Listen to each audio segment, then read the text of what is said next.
What's happening, YouTube? Caliber here, and we're here to do another Epic 7 video, and we're going to be doing a video on Charlotte. She just recently had a rework, and yeah, let's hop in here and talk about her. One thing I want to point out is Charlotte did not get the recall, even though she had a complete rework done to her, which I found a little bit odd. But that's, you know, let's just hop in here and talk about Charlotte and if she's still worth it. Alright, a lot of you guys already know that I used Charlotte quite a bit. I used her for hell raids and I used her for PvP. I would do a stall team. I would go with like a fighter Maya. I would go with like Hazel and then Charlotte and make sure that everything was going into fighter Maya. For example, Assassin Coley, Violet, attacking fighter Maya, and maybe they had a sustain character on there like Rule or Maid. I would bring Charlotte in there. I would build up the 5 focus. I'd go in there, burn them down, do 20k damage, and call it a day. So these are my stats on Charlotte currently. She's 85k CP. I'm rocking a destruction and crit set on her. 3,345 attack, 1253 defense, 12.6k health, 113 speed, 81 critical hit chance, and 288 critical hit damage. As far as imprints, I got a B imprint on her for attack percentage 6%. I also have an S1 plus 5, S2 plus 3, and S3 plus 5. All right, now let's hop into her skills real quick and talk about her skills and how they were changed. So dual swords here, guys. Dual swords decrease attack for 1 turn, 50% chance when this is fully maxed out. When the caster is buffed, dual swords becomes an AoE attack, which used to be her S2 attack. She does the same animation. She does an AoE with her S1. So you can throw an immunity set on her. You can throw an attack buffer on the group and make sure she's buffed up from the beginning. Maybe you're using Desert Jewel Bassar, using him for the immunity buff right at their beginning CR pusher to get her a nice little sexy buff. F Cecilia shield also works also. She also increases caster's combat readiness by 20% after attacking, does not trigger a dual attack. All right, Will of the Swamp, if she gets hit, she gets fighting spirit back.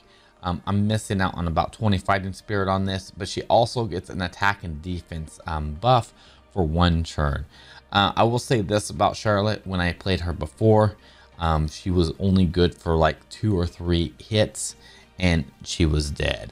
This defense buff I've noticed has made a huge difference in her survivability. Now we're gonna hop over to Vortex here. Vortex, very, very interesting. It does unhealable, 75% chance to make them unhealable for 2 turns. And accessible attacks, always critical hit, which I found pretty fun. It doesn't do the damage it used to do though. I used to build hit upwards to 26k with her S3. I've definitely noticed a difference in it not doing as much damage, but it still does quite a bit of damage.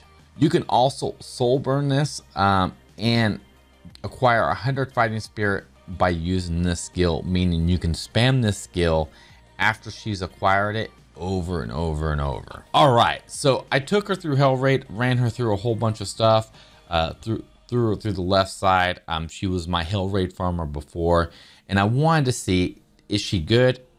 Is she the same? Like, what's the deal?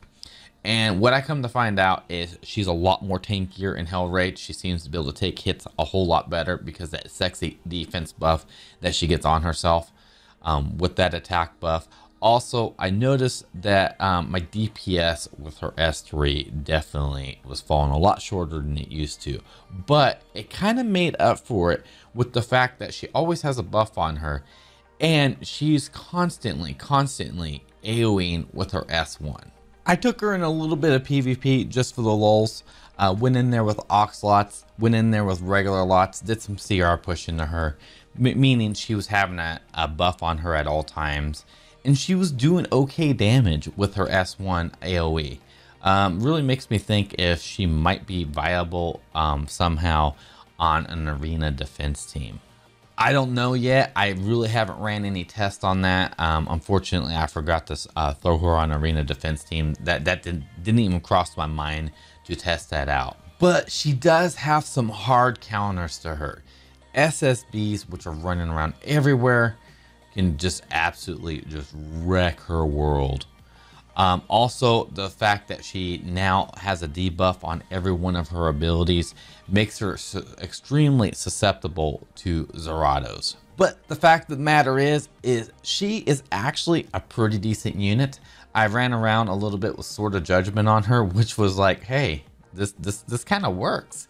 Sword of Judgment maxed out on her would not be a bad artifact in my opinion. I ran Portrait on her a little bit. The rework altogether, guys, I think was pretty decent for the most part. I'm definitely liking her survivability. I'm definitely liking her AoEing with her S1. And I'm liking the thick damage that you can do with the S3, just spamming it over and over and over. By the time you built up the fighting spirit where you need it to be, she can just start going ham. I do really feel like she's one of those characters that has to have full Molo investment for you can actually see her shine, which is kind of unfortunate because that's going to make a lot of people not want to build her, since she, in my opinion, she's not going to be a meta groundbreaking unit, but she's still a very usable unit. So unfortunately, I don't think you're going to see a whole lot of Charlottes popping up out there. But, you know, if you ask in my opinion, I really like Charlotte. I think she's a lot of fun. I just don't think she's going to be popping up all over the place. If she does, that'd be awesome though. But ML Charlotte is on her way. So if you guys did end up with some Charlottes from your pools and stuff like that, imprint maybe? I don't know, possibly. And with that being said, guys, I'm going to wrap this up. Go ahead and hit that like button, that subscribe button, and turn on notifications. And if you guys want to be part of the community, the Discord link is below. You can hop over to the Discord, chat with everybody about Epic 7. We're also doing 7 Deadly Sins and Arc Knights in the channel. And if you have any questions for me, you can feel free to hit me up there or leave a comment below in YouTube. And don't forget to stop over at Twitch TV on the banner above here and say hi, say hello. If you have any questions or you want to see some Charlotte stuff, I'll probably be doing some of that stuff on there. And I will catch you guys later. You guys have yourselves a great day. Hopefully this debut was something that could help you out a little bit. You know what I mean? It's really hard to judge where she's going to end up, but I don't think she's going to end up being a meta unit.